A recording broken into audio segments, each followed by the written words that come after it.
ഗ്യാസിന്റെ പ്രശ്നം വരുമ്പോൾ തൊണ്ടയിൽ എന്തോ ഇതുപോലെ വന്ന് തടസ്സം അനുഭവപ്പെടുക, തൊണ്ടയിൽ എന്തോ വന്ന് ഉരുണ്ടിരിക്കുന്നത് പോലെ അനുഭവപ്പെടുക, ഈ ഒരു ഫീലിംഗ് പലപ്പോഴും രോഗികൾ നമ്മളോട് വന്ന് പറയാറുണ്ട്. ഈ അവസ്ഥയുടെ പേരാണ് ഗ്ലോബസ് ഹിസ്റ്റീരിക്കസ് എന്ന് പറയുന്നത്. ഇത് എന്തുകൊണ്ട് വരുന്നു എന്ന് ചോദിക്കുകയാണെങ്കിൽ അവിടെ ഒന്നും വന്ന് ഇരുന്നിട്ടൊന്നുമല്ല.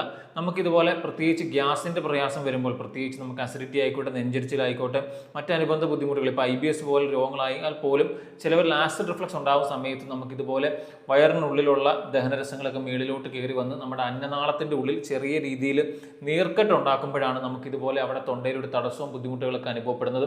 ഇങ്ങനെയുള്ളവർ പേടിക്കേണ്ട കാര്യമൊന്നുമില്ല. അങ്ങനെയുള്ളവർക്ക് നമുക്ക് ഭക്ഷണം കഴിക്കുമ്പോഴൊന്നും ഒരു ബുദ്ധിമുട്ടോ ഒരു പ്രയാസം അനുഭവപ്പെടുന്നൊന്നും ഉണ്ടാവത്തില്ല. പക്ഷേ ഇവിടെ എന്തോ വന്നിരിക്കുന്ന ഒരു ഫീലിംഗ്, അത് ഈ പറയുന്ന കാരണം കൊണ്ടല്ലാണ്ട് വേറെ ചില കാരണങ്ങൾ കൊണ്ടും വരാം.